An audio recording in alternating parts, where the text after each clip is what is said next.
गीता अध्याय 15 के श्लोक 16-17 में 3 प्रभु बताए हैं। ये 3 प्रभु कौन हैं? किस प्रभु की शरण में जाने के पश्चात जन्म और मरण समाप्त हो सकता है? 3 प्रभुओं में सबसे उत्तम परमात्मा कौन है? कैसा है? उसका क्या नाम है? इन सभी गूढ़ रहस्यों को जानने के लिए अवश्य सुनिए जगत गुरु तत्वदर्शी संत रामपाल जी महाराज के अमृत वचन। 7 संख ब्रह्मांड का स्वामी है अक्षर पुरुष। वैसे अक्षर का अर्थ होता है अविनाशी, लेकिन ये अविनाशी नहीं है, ये चिरस्थायी है और इसलिए इसको भी अविनाशी कहा गया है। ये वास्तव में अविनाशी नहीं है, क्योंकि इससे अगले मंत्र में 17वें मंत्र में गीता जी में वो स्पष्ट हो जाता है। इसमें क्या बताया कि सरपुरुष और अक्षर पुरुष तथा इनके अंतर्गत जितने प्राणी शरीरधारी हैं ये सभी नाशवान हैं, इंक्लूडिंग सरपुरुष और अक्षर पुरुष। फिर बताया है लेकिन जीवात्मा किसी की नहीं मरती। फिर 17वें श्लोक में गीता अध्याय नंबर 15 के श्लोक 17 में कहा है कि उत्तम पुरुष है तू अन्य, उत्तम पुरुष है तू अन्य। उत्तम माने श्रेष्ठ, पुरुष माने परमात्मा। वो श्रेष्ठ परमात्मा तो इन ऊपर वालों से कोई भिन्न है। और परमात्मा इति उदाहरते, जिसको परमात्मा कहा जाता है, जिसको परमात्मा कहा जाता है उस परमात्मा, वैसे परमात्मा शब्द श्रेष्ठ आत्मा को कहते हैं। तो परमात्मा वो है जो केवल सुख देता है, दुख नहीं देता। बाकी हम अन्य को भी परमात्मा मान बैठे, जैसे सरपुरुष काल को भी हम परमात्मा कहा करते, ब्रह्म को। ये परमात्मा नहीं है। जिस लोक में आप रह रहे हो ये लोक परमात्मा का नहीं हो सकता। किसी का बेटा मर गया, किसी की बेटी मर गई, किसी की कैंसर होगी, किसी की टांग कट गई, किसी के हाथ कट गए, कोई अन्य रोग से पीड़ित है, हाहाकार मचा हुआ है, एक्सीडेंट में मर जाते हैं, फ्लड आ जाती है, अक्षेत्र का क्षेत्र तबाह हो जाता है। ये परमात्मा का लोक नहीं हो सकता। और अक्षर पुरुष के लोक में भी यही स्थिति है। वहां भी जन्म और मृत्यु, इसी प्रकार के रोग कष्ट दुख सभी विद्यमान है। केवल एक सतलोक है परम अक्षर ब्रह्म, उस उत्तम पुरुष का वो स्थान सतलोक है जहाँ दुख नाम की वस्तु नहीं, वहाँ जन्म, वहाँ मृत्यु नहीं, वृद्धावस्था नहीं और किसी चीज का अभाव नहीं। वहाँ कोई काम नहीं करना पड़ता आपको, कोई टेंशन नहीं, क्योंकि भरा भंडार भगवान का। अब जैसे ये सतलोक आश्रम वाला, ये मिनी सतलोक समझ लेना, उसकी रिहर्सल है, उसका एक सैंपल समझो। ये जैसे आप जी यहाँ आते हो, यहाँ आपको कोई टेंशन नहीं, खाने की, रुकने की, नहाने और धोने की। और सारा दिन आप चाहे 1 हफ्ता रुकते हो, 4 दिन रुकते हो, 10 दिन रुकते हो, बना बना भोजन मिलता है, बिछे बिछाए मैट मिलते हैं, ऊपर पंखे चल रहे होते हैं, नहाओ धो, भगवान का भजन करो, चाहे 10 दिन रुको, आपको कोई टेंशन ही नहीं। और ये सतलोक के अंदर ये सुविधा उपलब्ध है। ये काल का लोक है, यहाँ भी हम इतनी सुविधा नहीं उपलब्ध करा सकते परमात्मा के बच्चों को। फिर भी हमारा जितना सामर्थ्य है कोशिश खूब करते हैं, क्योंकि सतलोक आश्रम बरवाला में आम आत्मा नहीं आ सकती। परमात्मा की विशेष लाडली आत्मा ही पहुंच पाती है, भले ही वो दुखी है चाहे सुखी है, फिर यहाँ सुखी करेगा उनको। इसलिए हम संभव कोशिश करते हैं इनको कोई कष्ट ना हो। हम तो दास हैं उस परम पिता के, और उस आप हो उस भगवान के समर्थ के बच्चे। आपके लिए हम फिर भी संभव कोशिश करते हैं जितनी हमारा सामर्थ्य है कि किसी प्रकार का इनको कोई कष्ट ना हो। तो कहने का तात्पर्य है कि जितना समय आप यहाँ बिताओगे, ये आपका समय और ही तरह का होता है। यहाँ से जाते ही आप देखना, आश्रम से निकलते ही आपको कितनी टेंशन घेर लेती है, वो करना है, वो करना है, वहां जाना, उससे लेना, उसको देना, उसने ऐसे कर दिया। तो हम जब से सतलोक से निकले, हमारे साथ या बीमारी उसी समय चली गई हुई। अब हमने वहीं जाना है जहाँ कोई अभाव नहीं, वहाँ फलदार सदाबहार वृक्ष हैं, सदाबहार मेवे हैं, जैसे जंगल में आपने देखा होगा शामक खड़ा रहता है। पहले पुराने समय में तो बहुत ज्यादा फलदार वृक्ष होते थे, कहीं पर कुछ लग रहा है, कहीं पर कुछ फल लगे हुए हैं, खाओ तोड़ो खाओ बैठ के ठाट से। तो वहां सतलोक के अंदर आपको कोई काम नहीं है और सब चीज उपलब्ध है। तो कहने का भाव यह है कि वो सतलोक है उस परम पिता परमात्मा का और वो भगवान परमात्मा है। अब यहां बताया है रमता राम जपोरे प्राणी, अब तो सुन ले राम कहानी। अब हम राम शब्द से कहाँ हम अपने दिमाग की सुई ले जाते थे। श्री रामचंद्र जी सन ऑफ राजा दशरथ, अयोध्या का राजा। हम जब राम शब्द हमारे हृदय में आता था, हमारे धर्म गुरुओं ने हमें ऐसा गलत फीड कर दिया था कि राम नाम आते ही वो धनुष बाण लिए हुए श्री रामचंद्र दिखाई देते थे। देखो अब राम समझना हमने राम की डेफिनेशन समझनी है। अभी आपको बताया था कि जैसे तहसीलदार भी साहब है, कमिश्नर भी साहब है, ये सभी साहब हैं, मंत्री, मुख्यमंत्री, प्रधानमंत्री, राष्ट्रपति सारे साहब हैं, लेकिन ये अपने अपने सत्र के साहब हैं। और इनमें जो समर्थ साहब है वो राष्ट्रपति, प्रधानमंत्री जी हैं। इसी प्रकार रामचंद्र जी ये श्री विष्णु समझो, सतोगुण विष्णु। और विष्णु जी की कितने राम हैं, कितने मालिक हैं, कितने पुरुष हैं, कितने प्रभु हैं, कितने देव हैं, ये केवल एक सतोगुण प्रधान परमात्मा, सतोगुण प्रधान भगवान राम है ये। और केवल एक ब्रह्मांड के अंदर 3 लोकों के ऊपर इस विभाग के मंत्री हैं। ये सतोगुण विभाग के मिनिस्टर हैं, पृथ्वी लोक पर, स्वर्ग लोक पर और नीचे पाताल लोक पर। केवल 3 लोकों पर अपने इस विभाग के ये स्वामी हैं, राम हैं। ब्रह्मा जी रजोगुण विभाग के मंत्री हैं, मिनिस्टर हैं, और ये भी इन्हीं 3 लोकों के ऊपर स्वामी हैं, राम हैं, मालिक हैं, पुरुष हैं, प्रभु हैं। और शंकर भगवान तमोगुण विभाग के मिनिस्टर हैं। इसी प्रकार इन 3 लोकों पर इनके जो पिता हैं सरपुरुष ब्रह्म ज्योत स्वरूपी निरंजन, ये इसके 21 ब्रह्मांड हैं। एक ब्रह्मांड समझो एक प्रांत है, और ये प्रत्येक प्रांत में मुख्यमंत्री का, चीफ मिनिस्टर का रोल करता है। अपने 3 पुत्रों को ये प्रधानमंत्री, ये मंत्री बनाकर रखता है, मुख्यमंत्री।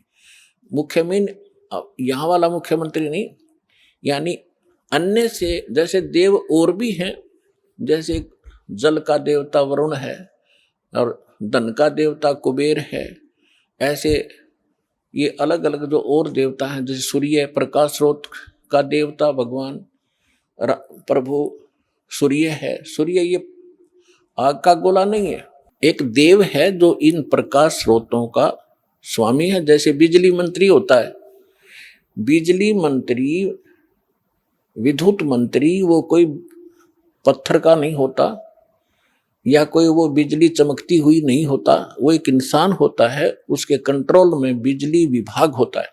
इसी प्रकार सूर्य देव ये नहीं है जो सूर्य चमक रहा है, इनके ऊपर कंट्रोलर है सभी सूर्यों पर। इस ब्रह्मांड के अंदर भी कई सूर्य हैं, एक नहीं।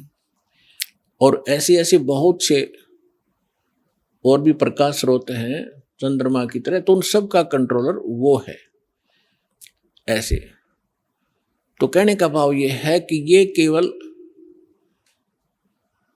21 ब्रह्मांड का स्वामी है सरपुरुष। और अक्षर पुरुष 21 ब्रह्मांड, 7 संग ब्रह्मांड का राम है, 7 संग ब्रह्मांड का स्वामी है, मालिक है। और परम अक्षर ब्रह्म, पूर्ण परमात्मा, उत्तम पुरुष है तू अन्य, वो कबीर देव जो है परम अक्षर ब्रह्म, वो असंख्य ब्रह्मांड का राम है, मालिक है, स्वामी है। तो अब क्या बताते हैं, रमता राम जपो रे प्राणी, अब तो सुन ले राम कहानी।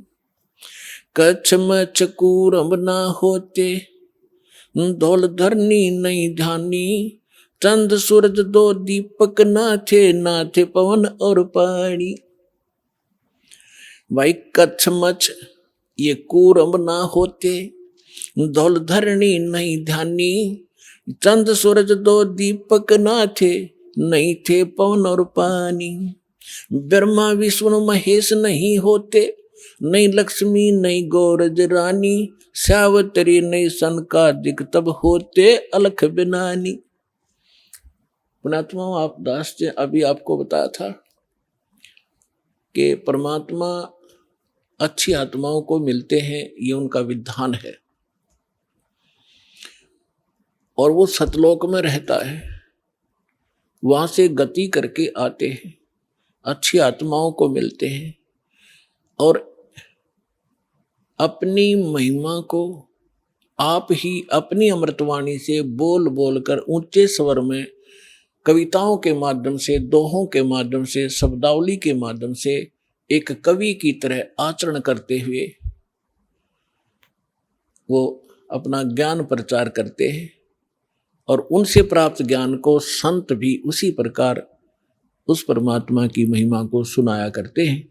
तो परमात्मा कहते हैं, चारों युग में मेरे संत पुकारे, कोक कहा हम हेल रे, हीरे माणिक मोती बरसे, ये जग चुगता ढेल रे। परमात्मा स्वयं आकर बता के गए थे 600 वर्ष पहले अपनी अमृतवाणी में, कबीर वाणी में, कि चारों युग में हम आते हैं और अपनी प्यारी आत्माओं को ये यथार्थ ज्ञान सुनाते हैं, और वो मुझसे प्राप्त ज्ञान को मुझसे परिचित महापुरुष भी मेरे संत इसी ज्ञान का आगे प्रचार करते हैं। ढोल के डंके पे जगह जगह जाकर सत्संग करते हैं। तो क्या बताते हैं, चारों युग में परमात्मा आते हैं। सतयुग में सत सुकृत कह टेरा, त्रेता नाम मुनिंदर मेरा, द्वापर में करुणा में कहाया, कलयुग नाम कबीर धराया। चारों युग में मेरे संत पुकारे, कोक कहा हम हेल रे, हीरे माणिक मोती बरसे, यो जग चुगता ढेल रे। परमात्मा ने कहा, और मेरे से परिचित सब संत वो भी यही बता रहे हैं कि हम यथार्थ ज्ञान, यथार्थ वो भक्ति विधि बखेर रहे हैं, सरेआम आवाज लगाकर सुना रहे हैं।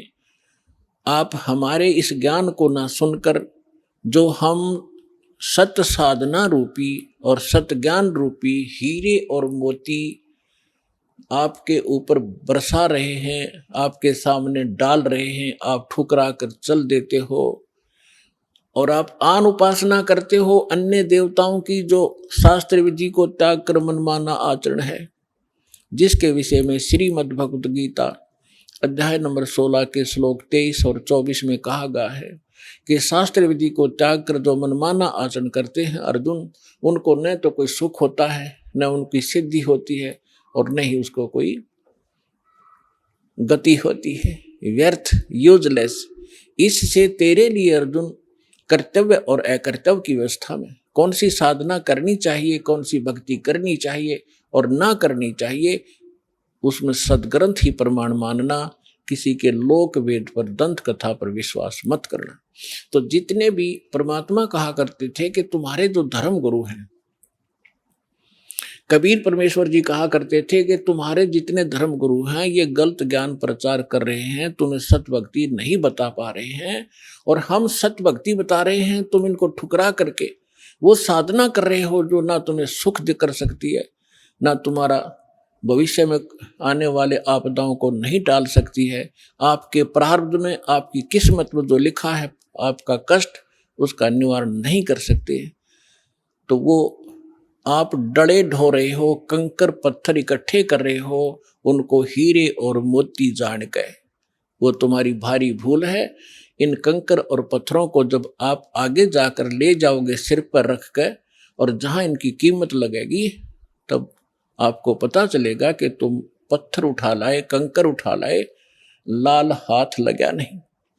तो क्या बताते हैं, चारों युग में मेरे संत पुकारे, कूक कहा हम हेल रे, हीरे माणिक मोती बरसे, ये जग चुगता ढेल रे। कि हम सत साधना, सत भक्ति रूपी हीरे मोती आपके ऊपर बरसा रहे हैं और आप फिर भी कंकर पत्थर यानी आन उपासना करने में लगे हुए हो, उन देवी देवताओं की पूजा करते हो जो तुम्हें कभी सुख नहीं दे सकते। वो स्वयं सुखी नहीं, उनका अस्थायी समय सबका सब नाशवान है। थिर पकड़ थिर रही है, समर्थ की शरण गह कर ही आप सुखी हो सकते हो। समर्थ का शरणाग हो, रंग होरी हो, वाई कदे न हो ए काज राम, रंग होरी हो। कहते समर्थ की शरण पकड़ो, ग्रहण करो, फिर कभी भी आपके ऊपर कोई आपदा नहीं आवेगी यदि आप मर्यादा में रहोगे। पर भी लेन जात है दुनिया, हमरा ज्ञान किने ना सुनिया। परमात्मा कितने दुखी होकर कहते हैं कि तुम पर भी लेन जाते हो, वहां पर कहीं पर कोई कुंभ का मेला लग जाता है, उस जोड़ में, तालाब में, जिसमें गधे भी ना नहावे, बड़े पानी भी ना पिए, और उसमें तुम नहाकर कल्याण समझते हो अपना। तुमसे पहले वहां मछलियां, मेंढक सभी विद्वान रहते हैं, उनका मोक्ष नहीं होता। अपने सदग्रंथों का आधार मान और संत महापुरुष जिनको भगवान मिले उनकी वाणी को आधार मानकर साधना कीजिए, तभी सफलता होगी। तो भगवान कहा करते कि पर भी लेन जात है दुनिया, और हमरा ज्ञान किन्हें ना सुनिए। तो यहां क्या बताना चाहते हैं भाई, कच्छ मच्छ कूरम ना होते, दौल धरनी नहीं ध्यानी, ये चंद सूरज दो दीपक ना थे, नहीं थे पवन और पानी। ब्रह्मा विष्णु महेश न होते, नहीं लक्ष्मी गौरज रानी, सावतरी नहीं सनकादिक तब होते, अलख बिनानी। अब आदरणीय गरीबदास साहिब जी कह रहे हैं परमात्मा से प्राप्त उस यथार्थ ज्ञान के आधार से कि पहले, सबसे पहले कुछ भी नहीं था, केवल एक परमात्मा था। और यही हमारे वेद बताते हैं, और यही वो महापुरुष बताते हैं, और यही परमात्मा स्वयं आकर ज्ञान देते हैं। हम ही अलख अला हैं, कुतुब गोस और पीरे, गरीबदास खालिक धनी, हमरा नाम कबीरे। ए स्वामी सृष्टा में सृष्टि हमारे तीरे, दास गरीब ऊपर बसूं, अधर बसूं, अवगत सत्य कबीरे। परमात्मा ने स्वयं भी अपनी महिमा बताने की चेष्टा की, पर हम बालक इतने हैं, हम परमात्मा को पहचान नहीं सके, क्योंकि हम बाल बुद्धि बना दिए इन अज्ञानी संतों, महंतों, मंडलेश्वरों ने, गुरुओं ने। अपनात्माओं, सबसे पहले भगवान ने आपको शिक्षित किया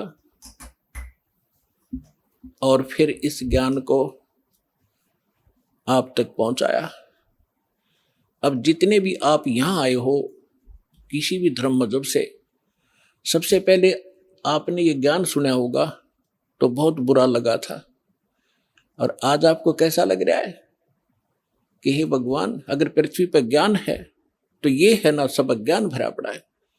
तो काल ने इतना ज्ञान ठुकवा दिया हमारे परमात्मा के बच्चों में कि ज्ञान से दूर भाग रहे, विरोध कर जाते हैं, अपना जीवन नाश कर लेते हैं। लेकिन इसलिए परमात्मा ने आपको शिक्षित बनाया। आज बुढ़े से लेकर बालक तक सबको अक्षर ज्ञान है। अगर मान ले कोई बुजुर्ग रह भी रहा कि तक कोण में ना पढ़ जाओ, तो उसके पोता पोती और उसके बेटे सारे शिक्षित तो बैठ कर समझाओगे कि नहीं पिताजी ऐसे है, ये सही लिखा है, इसमें गीता से हमने मिला लिया, तो भी मान जाएगा। तो इसलिए मालिक ने इस समय सिलेक्ट किया था कि जब बिचली पीढ़ी आवेगी और कलयुग 5505 बीत जाएगा, तब इस ज्ञान का हम ढोल के डंके पर प्रचार करेंगे और सब बच्चे मेरी शरण में आएंगे, सबका मोक्ष होगा।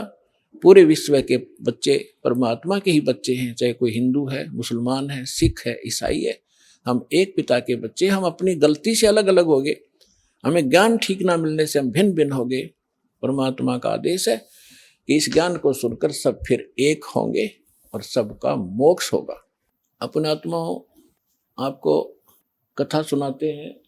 परमात्मा, जैसे परमात्मा की महिमा वेदों में लिखी है, और वैसे तो पूरा विश्व वेदों के ज्ञान को नकारा नहीं करते।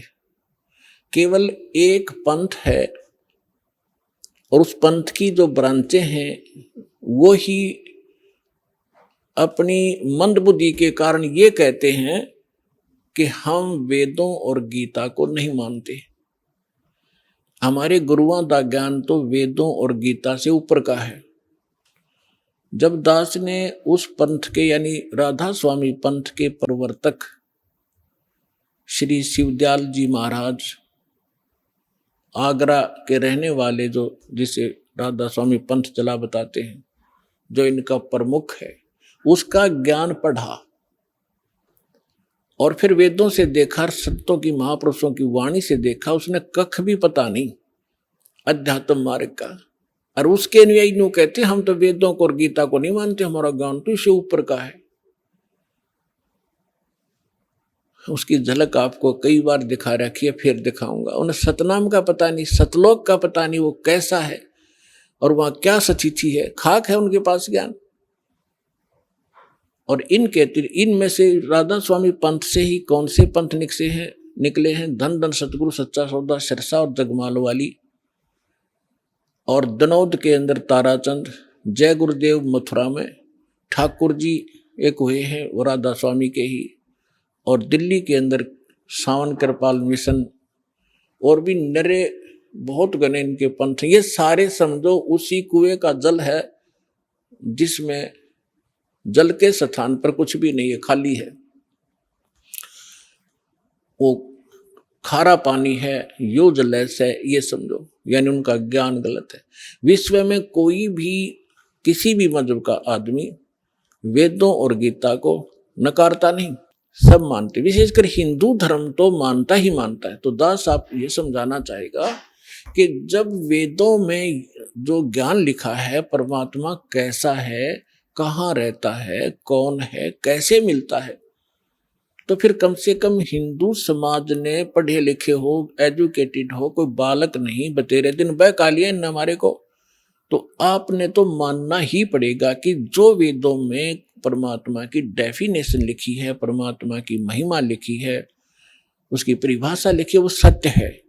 तो वो किसके ऊपर खरी उतरती है? बस 2 मिनट में फैसला हो जाएगा। हु इज गॉड, कौन है वो परमात्मा जिसके विषय में वेद गुण गाते हैं? ऋग्वेद मंडल नंबर 9 सूक्त 86 का मंत्र 26 और 27 में, ऋग्वेद मंडल नंबर 9 सूक्त 82 का 1 2 3 में, ऋग्वेद मंडल नंबर 9 सूक्त 54 मंत्र 3 में, ऋग्वेद मंडल नंबर 9 सूक्त 20 मंत्र 1 में, ऋग्वेद मंडल नंबर 9 सूक्त 1 मंत्र 8 और 9 में, ऋग्वेद मंडल नंबर 9 सूक्त 96 के 16 से 20 में, ऋग्वेद मंडल नंबर 9 सूक्त 94 के मंत्र 1 में, ऋग्वेद मंडल नंबर 9 सूक्त 95 के मंत्र नंबर 2 में, और भी अनेकों स्थानों पर।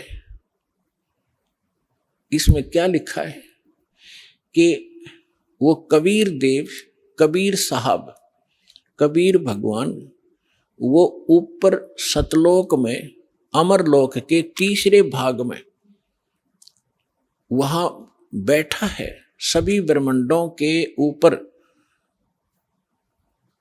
भवनो सर्व भवनो ओपरी तिष्ठति, सभी ब्रह्मांडों के, सभी भवनों के ऊपर विराजमान है, और वो सिंहासन पर बैठा है जैसे राजा होते, राजा बैठते हैं, राजा के समान है देखने में, मनुष्य दृश्य है, और वहां से गति करके आता है। अच्छी आत्मा जो नेक दृढ़ भक्त होते हैं उनको मिलता है, उनको तत्व ज्ञान से परिचित कराता है, और वो परमात्मा एक कवियों की तरह आचरण करता हुआ एक प्रसिद्ध कवि की भी उपाधि प्राप्त करता है, और स्थान स्थान पर जाकर ऊंचे स्वर में गरज गरज कर अपनी वाणी को स्वयं ही कहीं खड़ा होकर के बोलने लग जाता है, और अपनी महिमा की वाणी को लोकोक्तियों के माध्यम से, दोहों के माध्यम से, शब्दों के माध्यम से, वाणी के माध्यम से वो बोल बोल कर गा के सुनाता है, जिस कारण से एक प्रसिद्ध कवियों में से भी एक प्रसिद्ध कवि कहलाता है, लेकिन वो भगवान होता है, वो समरस होता है। तो ये क्वालिटी किसके अंदर है? ये तो वेदों ने बताया।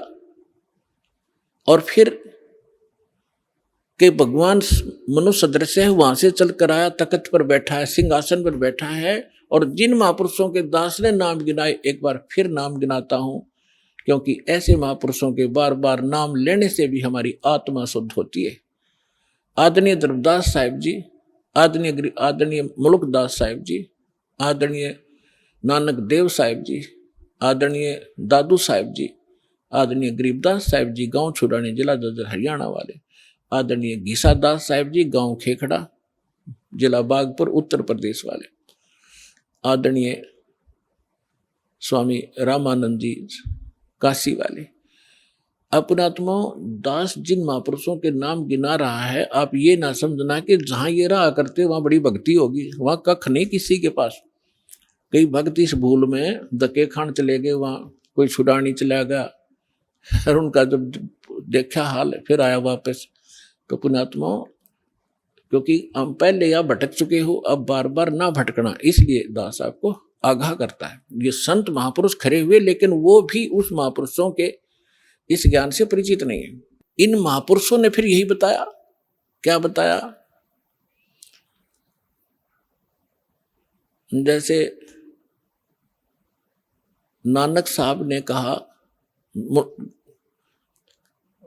धर्मदास जी ने तो कल में तोड़ रखी है, पूरा कबीर सागर लिख रखा है भगवान कबीर साहब के बारे में, ये पूर्ण परमात्मा है। मैंने सचखंड में जाकर देखा, वहां सिंहासन पर विराजमान थे, बड़ा तेजोमय शरीर था इन्हीं का। फिर वही मुझे फिर यहाँ मथुरा में मिले दोबारा आकर के, लेकिन यहाँ उनका तेज इतना नहीं था जितना सतलोक में था।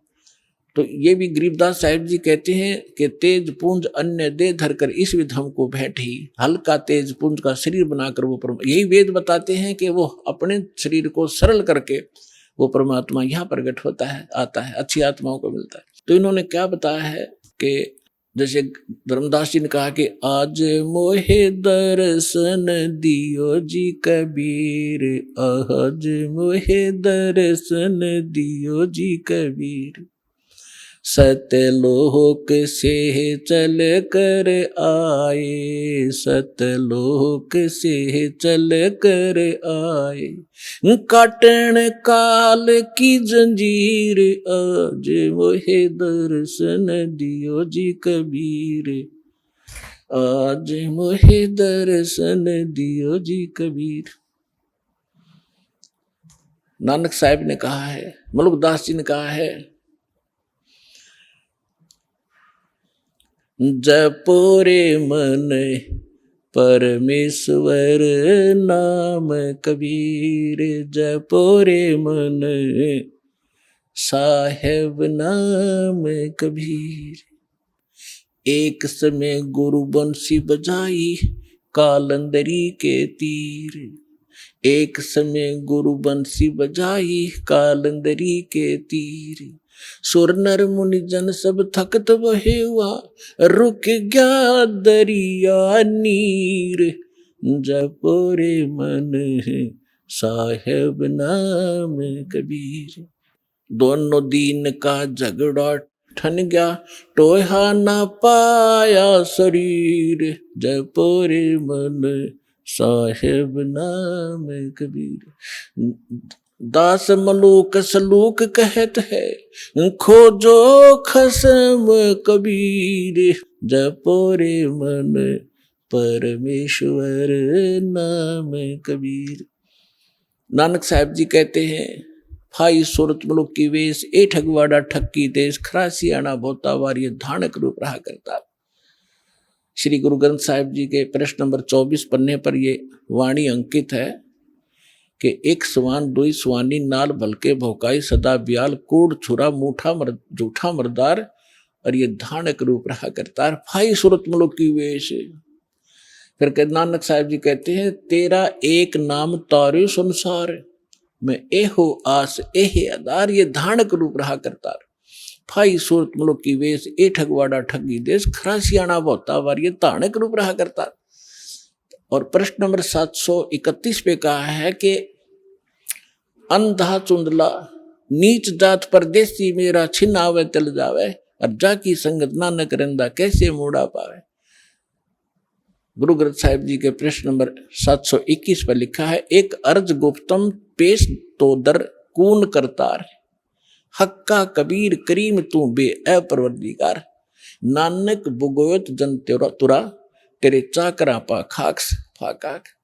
तो फिर आदरणीय दादू साहिब जी ने कहा है, जिन मुझको निज नाम दिया सोए सतगुरु हमारे, दादू दूसरा कोई नहीं ये कबीर सिरजनहारे। आदरणीय गरीबदास साहिब जी को परमात्मा मिले जब वो 10 वर्ष की आयु के थे।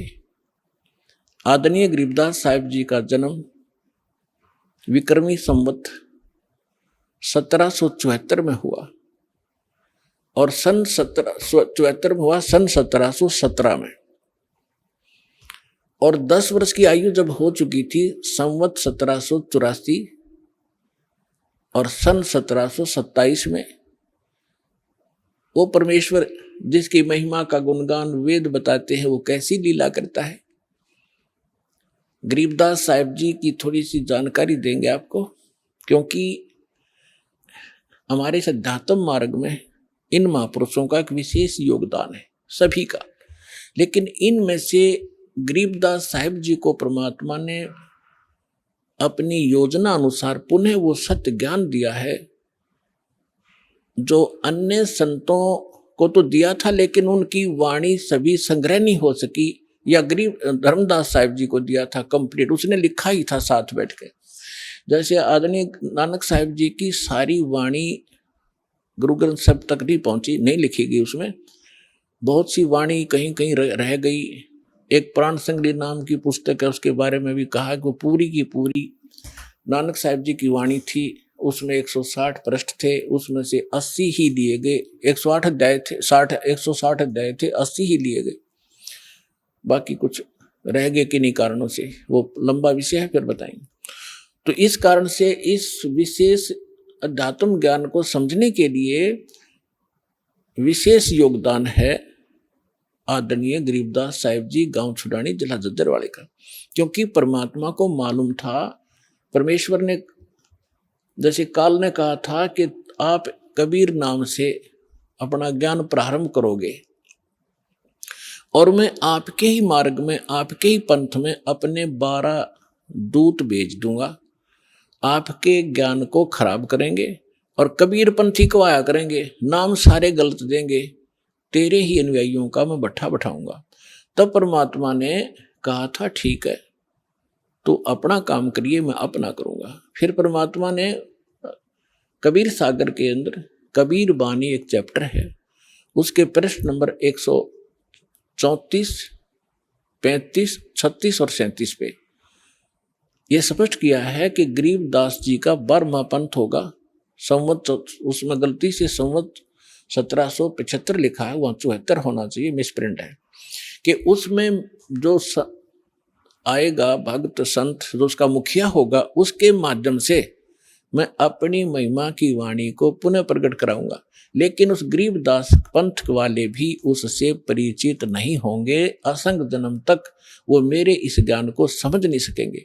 फिर परमात्मा ने कहा था कि जब जैसे काल ने कहा था 12 पंथ करूं मैं साजा और नाम तुम्हारा ले करूं आवाजा, 12 पंथ चालू करूंगा तेरे नाम तय, परमेश्वर से कहा था। और 12 पंथ नाम जो ले ही सो मेरे मुख में आन समोई, और अनेक पंथ चलाऊं उनसे न्यारे ये राधा स्वामी धन धन सतगुरु जय गुरुदेव और ये ठाकुर जी डनोद वाला ताराचंद, ये और अनेक पंथों में से हैं। और अनेक पंथ चलाऊं या विद जीवों को भरमाऊं, जोग जीत जाओ संसारा जीव न माने कहा तुम्हारा। तो इसलिए परमेश्वर ने कहा था कि चौथा युग जब कलयुग आई तब हम अपना अंश पठाई और काल फंद छूटे नरलोई सकल सृष्टि परवाने खोई। ये तो उन्होंने बता दिया कि 12वें पंथ में मेरी महिमा की वाणी प्रकट होगी, उसके बाद फिर उस गरीब 12वें पंथ में हम ही चलावें और सब पंथ मिटा के एक पंथ चलावें। तो उस परमात्मा ने ये दास भेज दिया पुण्यात्माओं, गरीबदास पंथ में ही दास का से ही निकास हुआ है। फिर क्या बताया है कि कलयुग बीते 5500 पाचा, तब ये मेरा वचन होगा साचा। कलयुग बीत जावे जब एता, और सब जीव परम पुरुष पद चेता। 5505 जब वर्ष बीत जाएंगे, उस समय ये मेरी बात सत्य होगी कि मैं 12वें पंथ में स्वयं आऊंगा, सब पंथों को मिटाकर एक पंथ चलाऊंगा। अपने आत्मा थोड़े से दिन की बात है, बुद्धिमान समाज है, अभी तक उनके पास ये ज्ञान पहुंचा नहीं है, और पहुंचने लग रहा है। परमात्मा तो दयालु है, घर घर टीवी लगा दिए, मोबाइल बना दिए, इनमें चिप डलवा लो, सीडी बैठ कर देख लो, पुस्तक पढ़ लो, टीवी देख, कहीं ना कहीं कोई ना कोई तो मार्ग से अपने बच्चों तक ये पहुंचा कर छोड़ेंगे। और जब उनको ये समझ में आएंगे, ऐसे आएंगे दौड़कर और सब एक हो जाएंगे, सबका मोक्ष होगा, सब यहाँ भी सुखी होंगे और सतलोक जाएंगे। जहाज भर भर कर भगवान आपको सतलोक छोड़ का होगा।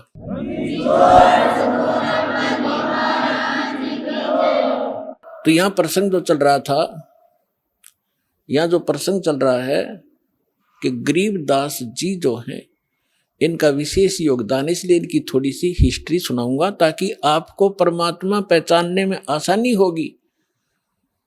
सभी वेद बतावें और सभी परमात्मा प्राप्त संत गुण गावें, तो फिर भगवान के पहचानने में आपको धोखा नहीं होगा, देर नहीं लगेगी और दृढ़ हो जाओगे। फिर चाहे कोई ब्रह्मा विष्णु महेश आकर भी आपको भ्रमित करने की चेष्टा करेगा, आप उनकी बात को मान नहीं सकते। दास आपको इतना दृढ़ करना चाहता है।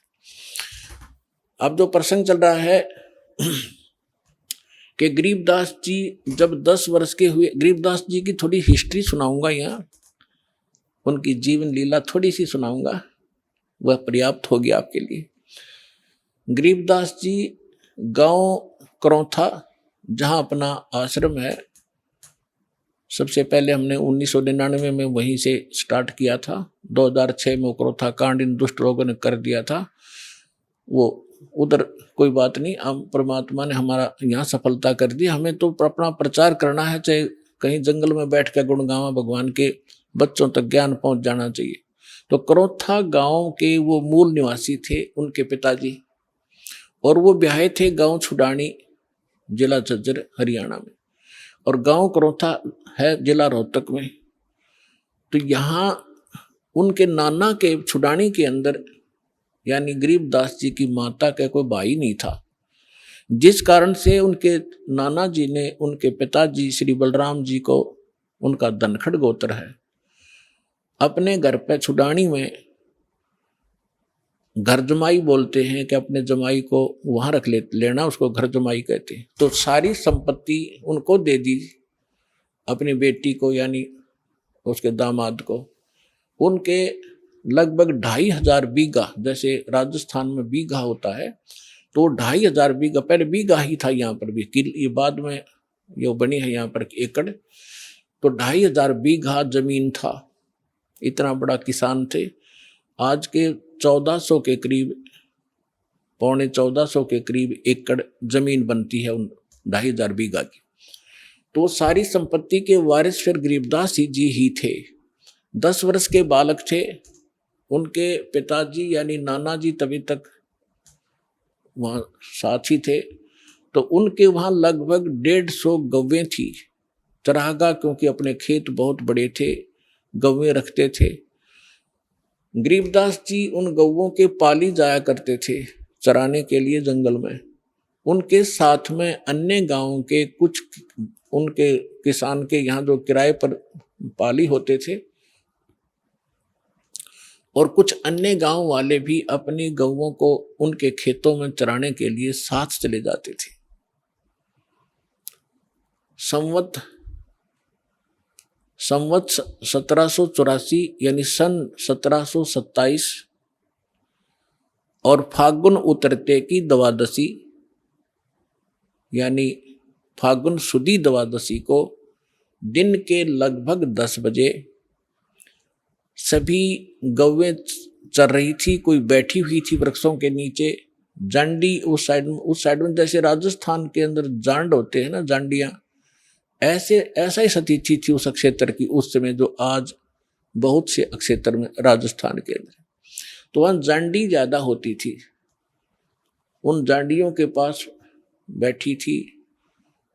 और एक रास्ता है, गांव कबलाना है, छुड़ानी की सीमा से सटा हुआ। गांव कबलाना से गांव छुड़ानी में कच्चा रास्ता आता था। उस कच्चे रास्ते के ऊपर एक बड़ा पेड़ था जांडी का, उसके नीचे सभी पाली बैठे हुए थे, इंक्लूडिंग गरीबदास जी, और वो भोजन खा रहे थे अपना, 10 बजे से भोजन खा रहे थे। उसी समय परमात्मा सतलोक से आए कबीर देव, एक जिंदा महात्मा का वेशभूषा बना के। कलयुग के अंदर वो जिनको मिले हैं जिंदा, जैसे जिंदा महात्मा कैसा होता है, मुसलमानों के अंदर विशेषकर इस वेशभूषा के फकीर पाए जाते हैं। सिर पर काला टोप होता है, ऊंचे से चुंडे का नू ऐसे खड़ा सा, और एक ही ओवरकोट होता है काले कपड़ों का, काले कलर का ओवरकोट टाइप एक वस्त्र पहनते हैं, और एक अंडरवियर कच्छा घुटनों तक का। ऐसी वेशभूषा वाले को जिद्दा महात्मा कहते हैं। दाढ़ी केस बड़े हुए होते हैं उसके। इस वेशभूषा में परमात्मा थोड़ी सी दूर पर सतलोक से आकर उतरे, और उस रास्ते, कच्चे रास्ते जा रहे थे, साथ में पाली बैठे थे, गरीबदास जी भी बैठे थे। उन पालियों में बड़े भी थे, कोई 40 वर्ष का, कोई 30 वर्ष का, कोई 10-15 वर्ष का, कोई 50 वर्ष के वृद्ध भी थे, प्रौढ़ भी थे। तो उस समय एक विशेषता थी, रास्ते चलते थे, साधु संत का तो आदर था ही था, आम व्यक्ति को भी विशेष रिगार्ड दिया करते थे और प्रार्थना करते थे, आओ जी भोजन पालो, दूर से चलकर आए हो, पैदल चल रहे, आओ महाराज बैठो भोजन पाओ। खड़ा हो गए एक आध भक्त और हाथ जोड़ दिए। परमात्मा तो आए उसी लिए थे, बैठ गए उनके पास। तब कहा जी भोजन पाओ। परमात्मा ने कहा, कबीर परमेश्वर ने, उस परम अक्षर ब्रह्म ने, कि भाई भोजन मैं खा के आया हूं अपने गांव से। पालियों ने पूछा आपका गांव कहाँ है महाराज, आपका डेरा कहाँ है? कि मेरा डेरा सतलोक के अंदर है, सतलोक नाम है मेरे डेरे का। अब उन्होंने सोचा भी होगा कोई गांव सतलोक नाम होगा उसका। तो महाराज जी भोजन खाओ। परमात्मा बोले भोजन नहीं खाऊं मैं, छका हुआ भी खा के आया। तो दूध तो पीना ही पड़ेगा आपने, हमारे पास ऐसी गव्वे हैं, अभी 5 मिनट में दूध निकाल देंगे, ऐसी शरीफ गायें भी हैं। तो परमात्मा बोले भाई अगर दूध पिलाते हो तो कंवारी गाय का दूध पिया करूं मैं।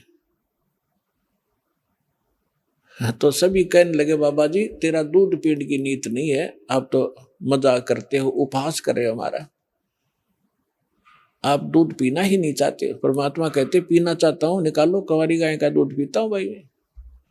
तब गरीबदास जी खड़े हुए, उनकी एक प्रिय बछिया थी जिसको अभी बैल ने टच नहीं किया था, दूध पीना मां का छोड़ रखा था। लगभग 1-1.5 वर्ष की बछिया हो चुकी थी, 1 वर्ष की, 1.5 वर्ष की। उसकी गले के रस्सी बांध रखी थी, उसको ला पकड़ के और कहा देखो महाराज जी इसके बच्चा तो है ही नहीं, दूध कैसे देगी? परमात्मा बोले कोई एक पात्र लाओ जिसमें दूध निकालेंगे, ये दूध देगी भाई।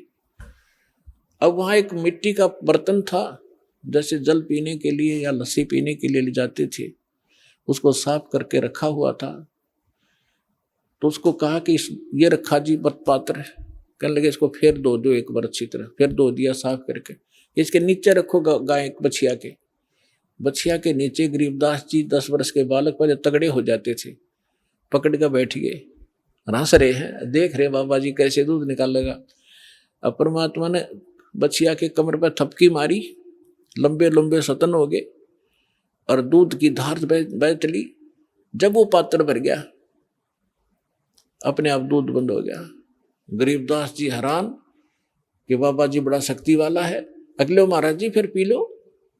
आपने निकाला, कुछ दूध परमात्मा ने पिया। फिर उन पाली उपस्थित थे, बड़े छोटे जितने भी थे, उनसे से कहा कि ले बेटा बच्चों पी लो, ये दूध यहाँ का नहीं है, मेरे डेरे से आया, सतलोक से, अमृत है, ये पी लो। वो पाली जो बड़े वाले थे, समझदार माने थे अपने आप ने, वो कहने लगे हम ना पीवा जादू जंत्र का दूध, और कुंवारी गाय का पाप लग गया हमारा। अर्थ ने झूठा कर दिया कि मेरा तो कौन सी जाति का है। वो तो उठ कर चले गए। कहते हैं सकल पदार्थ है जग माही, कर्म ही नर पावत नाही। गरीबदास जी बोले ला महाराज जी आपका अमृत कद कद मिला मुझे झूठा।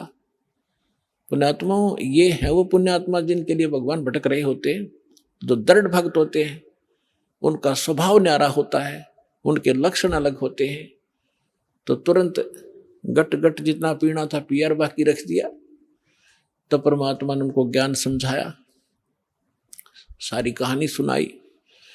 तो बच्चे को परमात्मा से कहा बच्चे ने कि भगवान आप ऐसा स्थान बताते हो, क्योंकि वहां तो सारा दुख ही दुख होता था, जैसे राजस्थान रेगिस्तान है ऐसे ही वह क्षेत्र था, ना कोई नहर का साधन था उस समय, दुख है दुख थे वहां पर, कभी सूखा गिर जाता था। तो परमात्मा ने बताया कि मेरा जो डेरा है बेटा, वहां पर ऐसे दूध की नदी बहती है, घी के सरोवर हैं, और वहां पर काजू किस्मत सेब संतरे सदा बाहर वृक्ष हैं, वहां कोई अभाव नहीं है, बहुत सुंदर लोक है। अब बालक था, प्रबल इच्छा हुई कि भगवान क्या वो लोग मैं देख सकता हूं। परमात्मा बोले ऐसे नहीं देख सकते, पहले आपने मंत्र लेना पड़ेगा, मेरा शिष्य बनना पड़ेगा, तभी उसमें आप प्रवेश कर सकते हो। बोले जी बना लो, क्योंकि कैसे बनाओगे मुझे शिष्य। परमात्मा ने प्रथम मंत्र दिया और कहा बेटा अभी तेरे को सतलोक ले चलता हूं, अपना डेरा दिखा के लाता हूं। उस आत्मा को निकाला, ऊपर ले गए, ब्रह्मा विष्णु महेश के लोक दिखाए, धर्मराज का लोक दिखाया जहां बैठकर वो सबका न्याय करता है। 21 ब्रह्मांड काल के दिखाए, काल की वो तपस्या दिखाई जहां 1 लाख मानव शरीरधारी प्राणियों को ये यहाँ का भगवान भून कर खाता है, जिसके लिए आपको यहाँ पाले बैठा है, रोके बैठा है, बका रखा, आपको मूर्ख बना रखा है। और उस काल के सिर पे पैर रख के परमात्मा उसको ऊपर लेकर गए।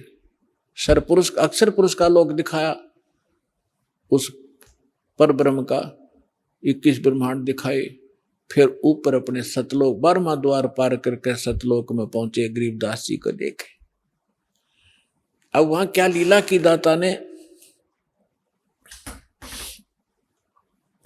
वहां परमात्मा अन्य रूप में, उसी शकल में एक अन्य रूप सिंहासन पर विराजमान है, सिर पर मुकुट है जैसे राजा पहनते हैं, बहुत ही सुंदर मुकुट सफेद कलर का। ऊपर एक छत्र है बहुत सुंदर सफेद कलर का, बहुत सुंदर सिंहासन जिसमें हीरे मोती और लाल लगे हुए हैं, सफेद ही कलर के वो बैठा है भगवान। परमात्मा सतलोक में बैठे भगवान के एक रोमकूप में करोड़ सूर्य करोड़ चंद्रमा मिला दे इतना प्रकाश है, तो उसको चरम दृष्टि नहीं देख सकती, आत्मा की आंखें ही उसको देख सकती है।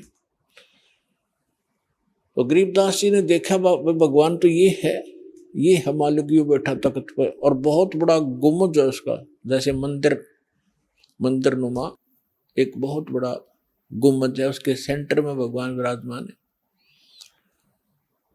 अब नीचे से जो जिंदा महात्मा के रूप में परमेश्वर कबीर जी गए थे उनके साथ, वो वहां जाकर चमर उठा के और सिंहासन पर बैठे भगवान पर चवर करने लगे। गरीबदास जी ने सोचा कि भगवान तो ये है, ये बाबा जी इसका कोई नौकर सेवादार, कोई इनका चेला चला होगा, इतना सोच ही रहा था, तभी वो तेजो में शरीर वाले भगवान खड़े हुए, सिंहासन छोड़ दिया और करबद्ध होकर कहा, भगवान ग्रहण करो अपना सिंहासन, आपकी अब्सेंस के में आप मुझे यहाँ बैठा कर गए थे। कबीर साहब उस पर विराजमान हुए और वो तेजों में शरीर उठाकर चवर करने लगा, जैसे भगवान बच्चे करते हैं, शिष्य करते हैं गुरु जी पे, ऐसे। गरीबदास जी ने सोचा, रे यू भगवान और चवर करे इस पे, बाबा जी पे। इतने में क्या हुआ कि वो तेजों में शरीर नीचे से गए जिंदा महात्मा के शरीर में समा गया और चवर अपने आप घूम रहा ऊपर। इस लीला को देखने के बाद परमात्मा ने सारी कथा सुनाई, भाई मैं भगवान हूं। गरीबदास मैं काशी में रहा 120 वर्ष, मेरा धाणक कबीर नाम था, मैं धाणक रूप में रहा करता था, जुलाहा का काम करता था। सारी सृष्टि को मैंने ज्ञान देने की चेष्टा की, लेकिन उन नकली लोगों ने अपनी चलने नहीं दी और सभी बच्चे अशिक्षित हैं। गरीबदास जी ने कहा कि भगवान मुझे यहीं रख लो, मैं नहीं जाऊं उस गंदे लोक में। परमात्मा ने कहा, बेटा जाना पड़ेगा, तेरे भाई बहन हैं, उनको कौन बताएगा मेरी महिमा। आइए अब हम उन श्रद्धालुओं के अनुभव जानते हैं जो जगत गुरु तत्वदर्शी संत रामपाल जी महाराज जी से दीक्षा प्राप्त कर चुके हैं तथा उनके द्वारा बताए गए भक्ति मार्ग पर चल रहे हैं। सर नमस्कार। सर क्या नाम है आपका? नाम चंद्रशेखर दास। चंद्रशेखर जी, आप कहाँ से आए हैं? पिंड कोट, तहसील गढ़शंकर, जिला हुशियारपुर। सर संत रामपाल जी महाराज से कब से जुड़े आप? मैं 2013 से 5 मई 18 तारीख को। सर संत रामपाल जी महाराज की शरण में आने से पहले आप क्या भक्ति साधनाएं करते थे? देखो जी, ਅਸੀਂ ਪਹਿਲਾਂ ਮੰਦਰਾਂ 'ਚ ਜਾਈਦਾ ਸੀਗਾ, ਜਿੱਦਾਂ ਮੰਨੀਦਾ ਸੀਗਾ ਇਹਨਾਂ ਨੂੰ।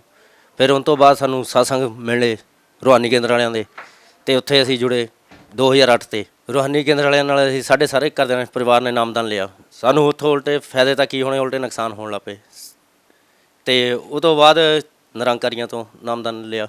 ਨਿਰੰਕਾਰੀਆਂ ਉਹਦੇ ਸਤਸੰਗ ਸੁਣਨ ਗਿਆ, ਉਹ ਕਹਿੰਦੇ ਵੀ ਜੋ ਅਸੀਂ ਪ੍ਰਮਾਤਮਾ ਦਿਖਾਲਦੇ ਹਾਂ। ਅਤੇ ਮੈਂ ਕਿਹਾ ਚਲੋ ਸਤਸੰਗ ਸੁਣਿਆ। ਸਤਸੰਗ ਸੁਣਨ ਤੋਂ ਬਾਅਦ ਕਹਿੰਦੇ ਵੀ ਆਇਓ ਪ੍ਰਮਾਤਮਾ ਦੇਖਣਾ। ਅਤੇ ਉੱਥੇ ਜਦੋਂ ਵੀ ਕਹਿੰਦੇ ਵੀ ਆਹ ਪ੍ਰਮਾਤਮਾ ਹੈ, ਅਤੇ ਉਹ ਜਾਣੀ ਕਿ ਇਹ ਸ਼ਬਦ ਦਿੰਦੇ, ਇੱਕ ਤੂੰ ਹੀ ਨਿਰਾਕਾਰ, ਮੈਂ ਤੇਰੀ ਸ਼ਰਨ, ਮੈਨੂੰ ਬਖਸ਼ ਲਈ।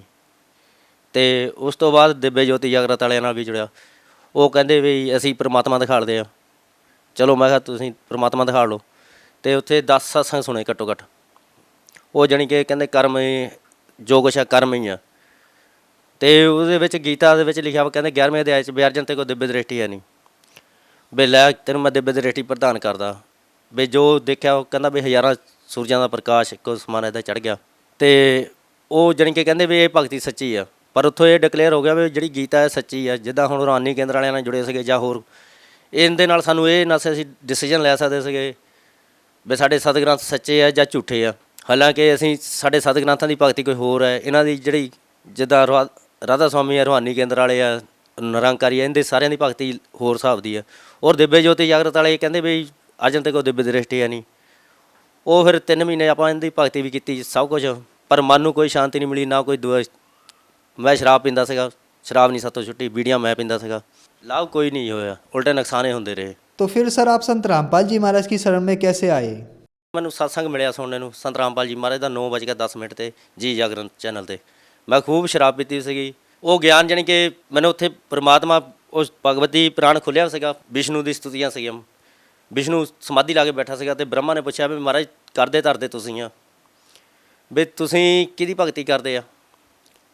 ਅਤੇ ਉਹ ਵਿਸ਼ਨੂੰ ਜੀ ਨੇ ਕਿਹਾ ਵੀ ਮੈਂ ਦੇਖੋ ਵੀ ਜੱਗ ਇਹੀ ਸੋਚਦਾ ਵੀ ਮੈਂ ਹੀ ਕਰਦਾ ਧਰਦਾ, ਪਰ ਮੈਂ ਨਹੀਂ ਕੁਛ ਵੀ ਕਰਦਾ, ਮੈਂ ਮਾਤਾ ਦੇ ਅਧੀਨ ਰਹਿੰਦਾ। ਅਤੇ ਜਦੋਂ ਇਹ ਮੈਂ ਚੀਜ਼ਾਂ ਪੜ੍ਹੀਆਂ ਦੇਖਿਆ ਉੱਥੇ, ਫਿਰ ਮੈਨੂੰ ਪਤਾ ਲੱਗਿਆ ਵੀ ਪ੍ਰਮਾਤਮਾ ਕਬੀਰ ਸਾਹਿਬ ਹੈ। ਅਤੇ ਫਿਰ ਮੈਂ ਕੁਛ ਸ਼ਰਾਬ ਵੀ ਪੀਤੀ ਸੀਗੀ। ਥੋੜ੍ਹਾ ਜਿਹਾ ਮੈਨੂੰ ਗੁੱਸਾ ਵੀ ਆਇਆ ਵੀ ਇਹ ਕਿੱਦਾਂ ਹੋ ਸਕਦਾ ਵੀ ਅਸੀਂ ਸਾਰੇ ਸਤਸੰਗ ਵੀ ਸੁਣੇ ਆ, ਭਗਵਤ ਗੀਤਾ ਵੀ ਸੁਣੀਆਂ ਹੈ, ਅਤੇ ਸਾਰੇ ਦਾਦੇ ਰਾਮ ਕ੍ਰਿਸ਼ਨ ਪਰਮਾਤਮਾ, ਇਹ ਇਕੱਲਾ ਹੀ ਸੰਤ ਇਹੀ ਦੱਸੀ ਜਾਂਦਾ ਵੀ ਕਬੀਰ ਸਾਹਿਬ ਅਸੀਂ ਭਗਤ ਸੁਣਿਆ। ਅਤੇ ਜਦੋਂ ਫਿਰ ਪਰਮਾਤਮਾ ਦੇ ਗੁਣ ਦੱਸੇ ਵੀ ਪਰਮਾਤਮਾ 'ਚ ਆਹ ਗੁਣ ਹੁੰਦੇ ਆ, ਜਿੱਦਾਂ ਰਾਮ ਆਇਆ ਰਾਵਣ ਨੂੰ ਮਾਰਨ ਆਇਆ, ਕ੍ਰਿਸ਼ਨ ਆਇਆ ਕੰਸ ਨੂੰ ਮਾਰਨ ਆਇਆ, ਔਰ ਕਬੀਰ ਸਾਹਿਬ ਆਏ ਜਿਹੜੇ ਗਿਆਨ ਦੇਣ ਆਏ ਆ। ਪਰ ਉਹ ਅੱਜ ਤੋਂ ਕਬੀਰ ਦੀਆਂ ਕਿਤੇ ਬਾਣੀਆਂ ਸੁਣੀ ਜਾਂਦੀਆਂ ਸੀਗੀਆਂ ਅਤੇ ਦਿਲ ਨੂੰ ਜਾਣੀ ਕਿ ਉਹ ਪਰਮਾਤਮਾ ਵਾਲੀ ਖਿੱਚ ਪੈਂਦੀ ਸੀਗੀ, ਵਾਕਈ ਵੀ ਇਹ ਕੋਈ ਚੀਜ਼ ਹੈ। ਅਤੇ ਜਦੋਂ ਇਹ ਗਿਆਨ ਪਰਮਾਤਮਾ ਨੇ ਸਮਝਾਇਆ ਵੀ ਇਹ ਗੁਣ ਹੁੰਦੇ ਆ ਪਰਮਾਤਮਾ ਦੇ, ਤੇ ਉਸ ਟਾਈਮ ਤੋਂ ਮੇਰੇ ਸਵੀਕਾਰ ਕਰ ਲਿਆ ਦਿਲ ਨੇ ਵੀ ਵਾਕਈ ਪਰਮਾਤਮਾ ਕਬੀਰ ਸਾਹਿਬ ਹੈ। ਔਰ ਦੂਜੇ ਦਿਨ ਹੀ ਮੇਰੇ ਜਾਣੀ ਕਿ ਜਿਹੜੇ ਕੰਮ ਅੜੇ ਵੇ ਸੀਗੇ ਉਹ ਹੋਣ ਲੱਗ ਪਏ। ਔਰ जिस दिन तो मैंने कबीर साहब पता लगे परमात्मा कबीर साहब है। सर संत रामपाल जी महाराज की शरण में आने के बाद आपको क्या लाभ मिले? ਲਾਭ ਦੇਖੋ ਜੀ, ਇੱਕ ਤਾਂ ਪਹਿਲੀ ਗੱਲ ਮੇਰਾ ਪਹਿਲਾਂ ਵਿਆਹ ਹੋਇਆ ਸੀਗਾ, ਵਿਆਹ ਤੋਂ ਬਾਅਦ ਤਲਾਕ ਹੋ ਗਿਆ ਸੀਗਾ ਔਰ ਬੱਚਾ ਹੋਇਆ ਸੀਗਾ, ਬੱਚਾ ਵੀ ਮੇਰਾ ਮਰ ਗਿਆ ਸੀਗਾ। ਫਿਰ ਦੂਆ ਮੈਨੂੰ ਫਾਇਦਾ ਇਹ ਹੋਇਆ, ਪਹਿਲਾਂ ਦੇਖੋ ਮੇਰੇ ਘਰ ਦੇ ਮੇਰੇ ਨਾਲ ਨਸ, ਮੈਂ ਰੱਜ ਗਿਆ ਸਿਰੇ ਦਾ ਸ਼ਰਾਬੀ ਸੀਗਾ, ਕੰਮਕਾਰ ਕੋਈ ਮੈਂ ਨਸ ਕਰਦਾ। ਫਿਰ ਪ੍ਰਮਾਤਮਾ ਦੀ ਸ਼ਰਨ ਤੋਂ ਆਉਣ ਤੋਂ ਪਹਿਲੇ ਜਦੋਂ ਮੈਨੂੰ ਪਤਾ ਲੱਗਿਆ ਪ੍ਰਮਾਤਮਾ ਕਬੀਰ ਸਾਹਿਬ ਹੈ, ਉਹ ਤੋਂ 2 ਦਿਨ ਬਾਅਦ ਮੈਨੂੰ ਰਿਸ਼ਤਾ ਆ ਗਿਆ। 10-15 ਦਿਨਾਂ 'ਚ ਮੇਰਾ ਵਿਆਹ ਹੋ ਗਿਆ। ਪਰਮਾਤਮਾ ਦੀ ਦਇਆ ਨਾਲ ਅੱਜ ਮੇਰੇ 2 ਬੱਚੇ ਆ ਔਰ ਨਸ਼ੇ ਪੱਤੇ ਵੀ ਸਾਤੋਂ ਦੂਰ ਹੈ। ਸਾਨੂੰ ਪਹਿਲਾ ਨੰਬਰ ਪ੍ਰਮਾਤਮਾ ਦੀ ਸ਼ਰਨ 'ਚ ਆਉਣ ਨਾਲ ਗਿਆਨ ਹੋਇਆ ਵੀ ਉਹ ਪ੍ਰਮਾਤਮਾ ਕੌਣ ਹੈ। ਫਿਰ ਦੂਜਾ ਨੰਬਰ ਸਾਡੀ ਘਰ ਦੀ ਸਥਿਤੀ ਵੀ ਠੀਕ ਹੈ, ਨਹੀਂ ਤਾਂ ਇਸ ਘਰ ਤਾਂ ਉਜੜਿਆ ਹੋਇਆ ਸੀਗਾ।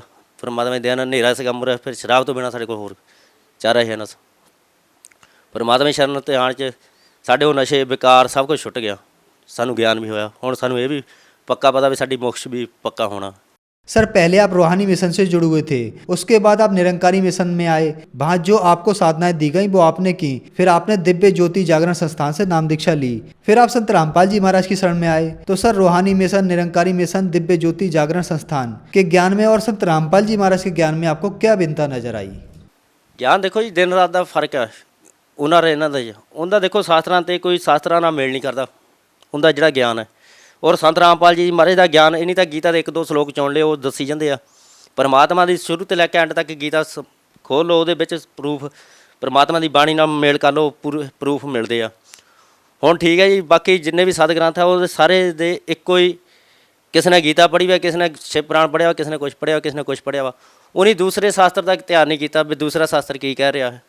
ਔਰ ਪਰਮਾਤਮਾ ਦੇ ਸਾਰੇ ਸ਼ਾਸਤਰਾਂ ਦੇ ਨਾਲ ਜਿੱਦਾਂ ਸੱਪ ਦੀ ਸਿੱਧੀ 'ਤੇ ਪੈਰ ਰੱਖਦੀ ਹੈ ਸੱਪ ਸਿੱਧਾ ਹੋ ਜਾਂਦਾ, ਇੱਦਾਂ ਇਹ ਸਾਰੇ ਸਦ ਗ੍ਰੰਥ ਪਰਮਾਤਮਾ ਨੇ ਸਿੱਧੇ ਕਰਤੇ ਵੀ ਜਿੱਥੇ ਤਾਈਂ ਗੀਤਾ ਦਾ ਗਿਆਨ ਹੈ ਗੀਤਾ ਦਾ, ਜਿੱਥੇ ਤਾਈਂ ਵੇਦਾਂ ਦਾ ਗਿਆਨ ਹੈ ਉਹ ਤੋਂ ਉੱਪਰ ਪਰਮਾਤਮਾ ਕਬੀਰ ਸਾਹਿਬ ਦੀ ਬਾਣੀ ਹੈ, ਗਰੀਬਦਾਸ ਜੀ ਦੀ ਬਾਣੀ ਹੈ, ਉਹ ਸਾਰੇ ਪਰਮਾਤਮਾ ਨੇ ਸਿੱਧੇ ਕਰਤੇ।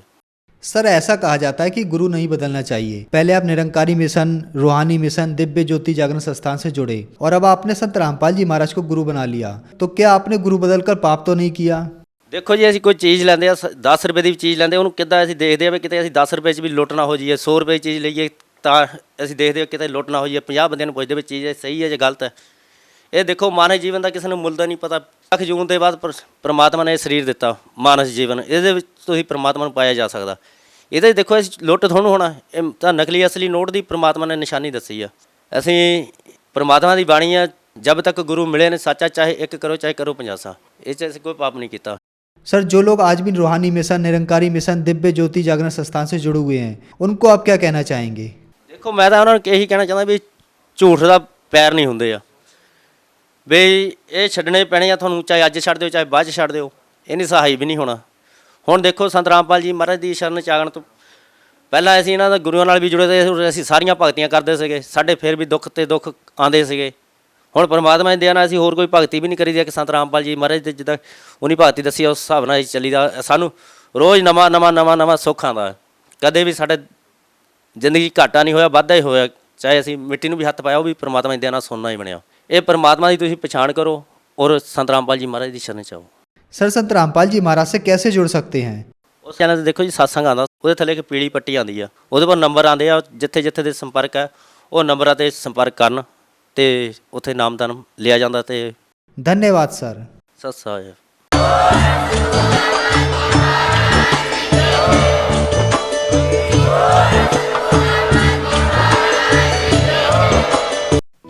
आप सुन रहे थे जगत गुरु तत्वदर्शी संत रामपाल जी महाराज के मंगल प्रवचन। अधिक जानकारी के लिए संपर्क करें।